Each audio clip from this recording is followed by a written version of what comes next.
Go. All right, so we're back. We're going to try one more book for today. It's called The Skin I'm In. This is my book for the 8th graders. Usually you guys have been reading them to yourselves, but I thought I'd take this opportunity to go ahead and read it.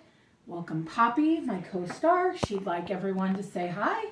She's going to wag her tail. She thinks she's, cute on film.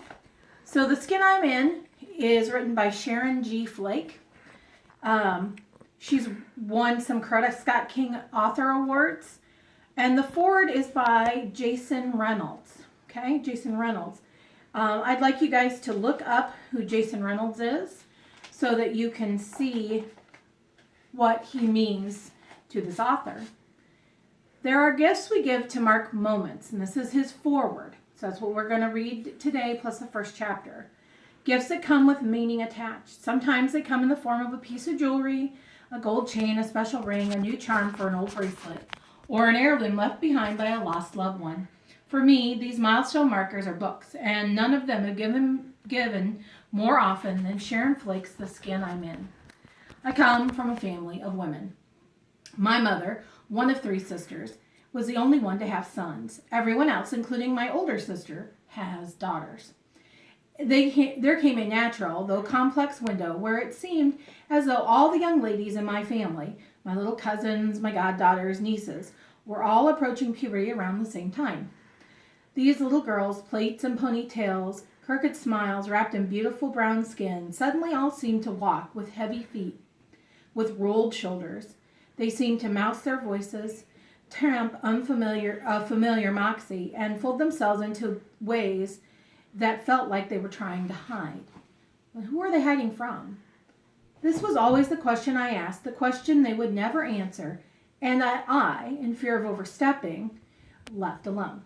But while working in a bookstore at 19, I came across this novel. The cover, a tight shot of a black girl with glossy ebony skin. I read it in one sitting while manning the register, and realized this gem was going to be given to every young girl in my family. I would make it their Christmas presents. The way it would be less heavy-handed, less intrusive, because there's nothing a young girl hates more than her older male cousin telling her how to feel, and for good reason. Thankfully, now these girls are Malika.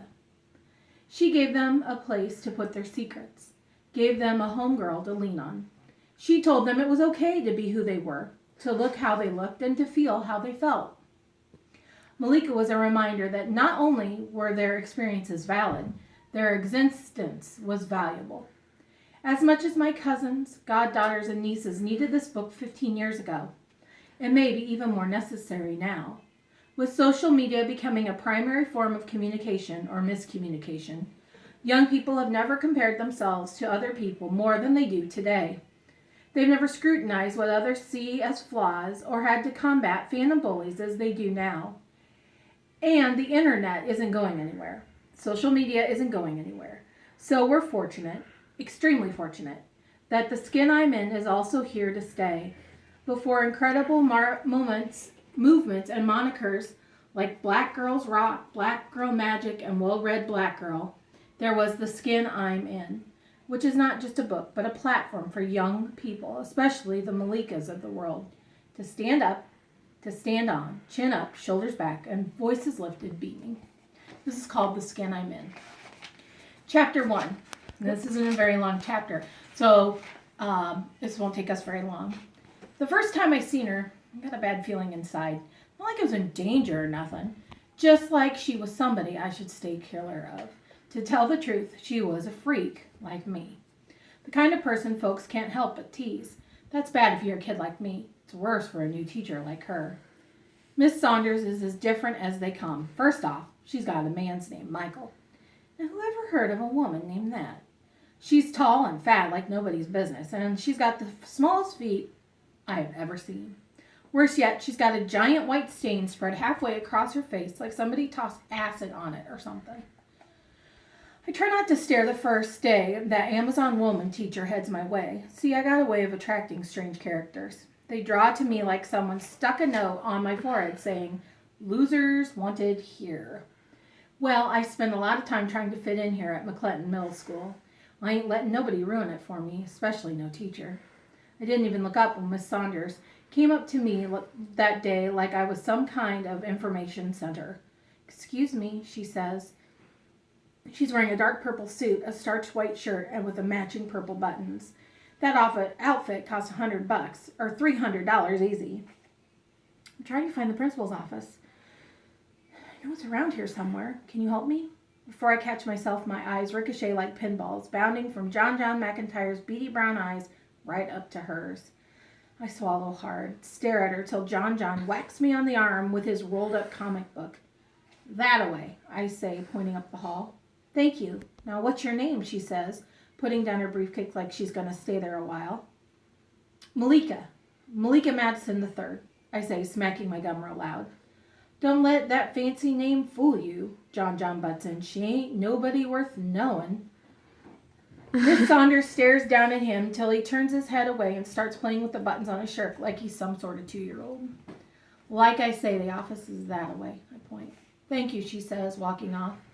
Then she stops, stone still, like some bright idea has just come to her, turns around and heads back my way. My skin starts to crawl before she even opens her mouth. "Malika, your skin is pretty. Like blue-black sky after it's rained and rained," she says. Then she smiles and explains how that line comes from a favorite poem of hers. Next thing I know, she's heading down the hall again like nothing much happened. When she's far enough away, John says to me, "I don't see no pretty, just a whole lot of black." Before I can punch him good, he's singing a rap song. Malika, ba-boom, ba-boom, ba-boom. We sure want to keep her, ba-boom, ba-boom, ba-boom. But she's so black, ba-boom, ba-boom, ba-boom. We just can't see her." Before I know it, 3 more boys is pointing at me and singing that song too. Me, I'm wishing the building will collapse on top of me. John McIntyre is the smallest 7th grader in the world. Even 5th graders can see over his head. Sometimes I have a hard time believing he and me are both 13. He's my color. But since he's in 2nd grade, he's been teasing me about being too black. Last year, when I thought things couldn't get no worse, he came up with this here song. Now, here's this woman comes telling me that black stuff, stirring him up again. Seems like people been teasing me all my life. If it ain't my color, it's my clothes. Mama makes them by hand. They look it, too. Lopsided pockets, stitching, forever unraveling. I never know when a collar's gonna fall off or a pushpin gonna stick me and make me holler out in class. I stopped worrying about it this year now that Charlize lends me clothes to wear. I stash them in the locker and change into them before first period. I'm like Superman when I get Charlize's clothes on. I got a new attitude and my teacher, she don't like it none. It's bad enough that I'm the darkest, worst dressed thing in school. I'm also the tallest, skinniest thing you ever seen. And people like John remind me of it every chance they get. They don't say nothing about the fact that I'm a math whiz and I can outdo 9th graders when it comes to figuring numbers. Or that I got a good memory, and I never forget one single solitary thing I read. They only see the way they see me. They only see what they see. They don't seem to like what they see much. Up until now, I just took it, the name calling, the pushing and shoving and cheating off me. Then last week, something happened. I was walking down the hall in one of Char's dresses, strutting my stuff, looking good. Then Char walked up to me and told me to take off her clothes.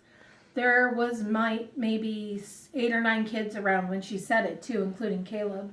Thought she was kidding. She wasn't. So I went to the girls' room, put my own stuff back on. That's when I made up my mind.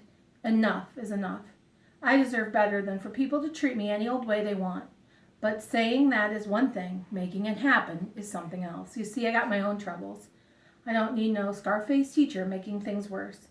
But I got this feeling Miss Saunders is going to mess things up for me real bad.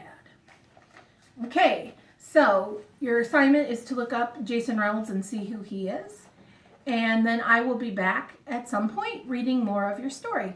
See you guys later. Bye.